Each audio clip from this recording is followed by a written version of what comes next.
നിങ്ങളുടെ favourite shows ഇനി ഒരിക്കലും മിസ്സാവില്ല. ഇപ്പോൾ C5 കാണും നിങ്ങളുടെ ഫേവറേറ്റ് ഷോസ് തികച്ചും സൗജന്യമായി. ഞാൻ അടുക്കളയിൽ നിന്ന് എല്ലാരെയും പുറത്താക്കിയിരിക്കുക. കുറെ സമയത്തേക്ക് ഇങ്ങോട്ട് ആരും വരില്ല. ഞാനിവിടെ എല്ലാം റെഡിയാക്കി വെച്ചിട്ടുണ്ട്. പറഞ്ഞു തന്നാ ചിലപ്പോ നിനക്ക് മനസ്സിലാവത്തില്ല. ഞാനിവിടെ ഓരോന്നായിട്ട് പാചകം ചെയ്യാം. നീ അത് നോക്കി ചെയ്താ മതി. അവിടെ ആരും ഇല്ലേ? ഭാഗ്യം. മുത്തശ്ശിയും കൊണ്ട് അമ്മ ഡോക്ടറെ അടുത്തേക്ക് പോയിരിക്കാം. തിരിച്ചു വരാൻ അവരെന്തായാലും കുറച്ച് വൈകും. അപ്പോഴേക്കും നമുക്ക് ഈ പണികളെല്ലാം തീർക്കണം. ശരിയാവുമല്ലോ അല്ലേ? നീ സമാധാനായിട്ടിരിക്കേ, ഞാനല്ലേ പറയുന്നേ. ശരി, എന്നാ തുടങ്ങാം. ഓ, പാചകം തുടങ്ങിയല്ലേ പ്രിയങ്ക? എന്തേലും ടെൻഷൻ ഉണ്ടോ? ഏയ്, എനിക്കെന്തിനാ ടെൻഷൻ?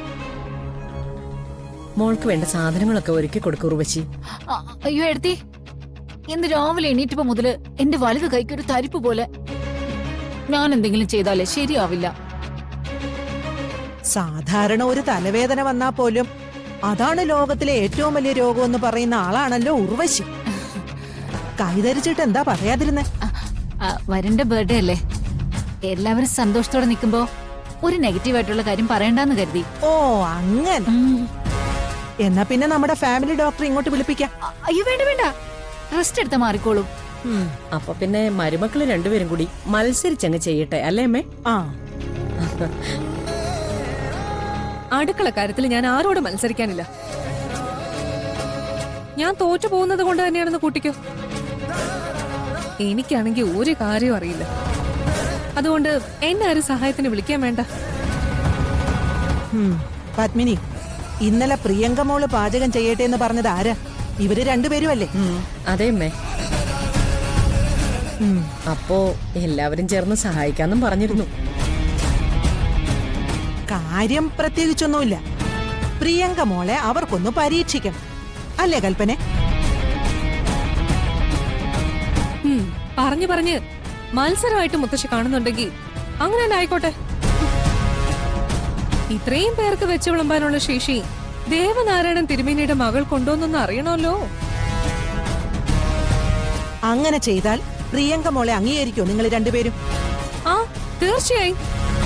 പിന്നെ പ്രിയങ്ക ഉണ്ടാക്കുന്ന വിഭവങ്ങള് വായിൽ വെക്കാൻ കൊള്ളത്തില്ലെങ്കിൽ അങ്ങനെ തന്നെ മുത്തശ്ശി അമ്മയും തുറന്ന് പറയണം. അല്ലാതെ പുതിയതായി കയറി വന്ന മരുമകളല്ലേന്ന് കരുതി എല്ലാം മറന്നു കളയരുത്. അങ്ങനെയാണെങ്കിൽ എനിക്കൊരു ഡിമാൻഡ് പറയാനുണ്ട്. എന്താ മോളെ? ഏട്ടത്തി വെല്ലുവിളിച്ചത് എന്നെയല്ലേ?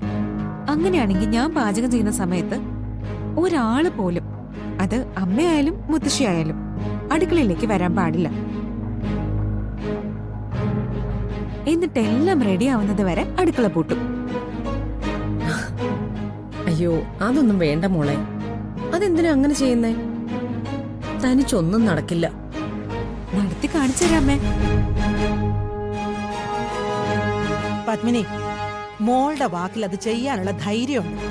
മോള് ചെയ്യട്ടെ. അപ്പോ എല്ലാരും ഇറങ്ങിക്കും. മോളെ, ഞാൻ കൂടെ നിൽക്കാം. വേണ്ട അമ്മേ, എല്ലാം നന്നായി നടക്കട്ടെ. വാ. ശരി അമ്മ. ശരി.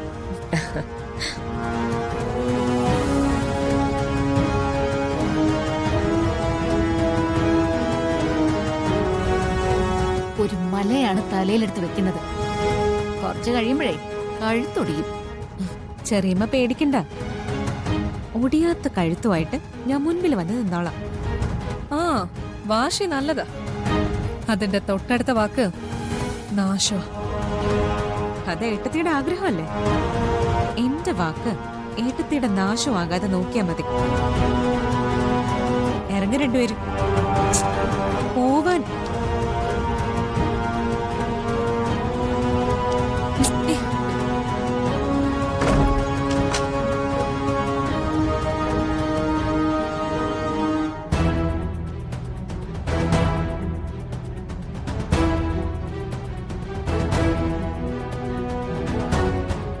ഇവളെന്തായി കാണിക്കുന്നേ? നോക്കാൻ ചെറിയമേ. ഏതായാലും ഇന്നത്തോടെ തീരും ഇവളുടെ അഹങ്കാരം.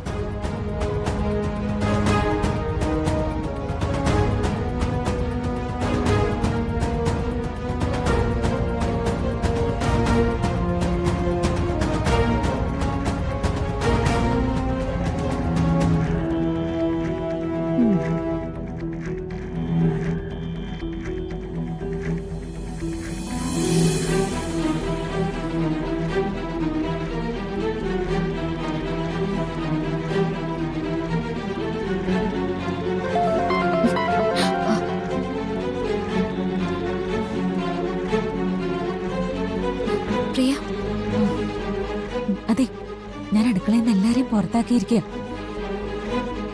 കുറെ സമയത്തേക്ക് ഇങ്ങോട്ടാരും വരില്ല. ദാ ഞാനിവിടെ എല്ലാം റെഡിയാക്കി വെച്ചിട്ടുണ്ട്. പറഞ്ഞു തന്നാ ചിലപ്പോ നിനക്ക് മനസ്സിലാവത്തില്ല. ഞാനിവിടെ ഓരോന്നായിട്ട് പാചകം ചെയ്യാം. നീ അത് നോക്കി ചെയ്താ മതി. അവിടെ ആരും ഇല്ലേ? ഭാഗ്യം. മുത്തശ്ശിയും കൊണ്ട് അമ്മ ഡോക്ടറെ അടുത്തേക്ക് പോയിരിക്കാം. തിരിച്ചു വരാൻ അവരെന്തായാലും കുറച്ച് വൈകും. അപ്പോഴേക്കും നമുക്ക് ഈ പണികളെല്ലാം തീർക്കണം. ശരിയാവുമല്ലോ അല്ലേ? നീ സമാധാനായിട്ടിരിക്കേ, ഞാനല്ലേ പറയുന്നേ. ശരി, എന്നാ തുടങ്ങാം. ആദ്യം അവിയല് തുടങ്ങാം. നീ ആദ്യം ആ പച്ചക്കറികൾ എന്നെ ഒന്ന് കാണിച്ചേ. ശരി. ദാ.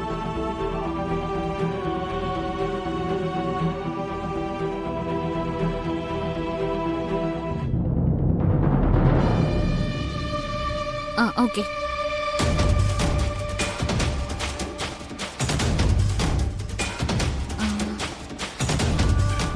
ഞാൻ കട്ട് ചെയ്യുന്ന പോലെ കട്ട് ചെയ്യാവോ? ശരി.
ഡൗൺലോഡ് ചെയ്യൂ C5 ആപ്പ്. കാണൂ എല്ലാ എപ്പിസോഡുകളും സൗജന്യമായി.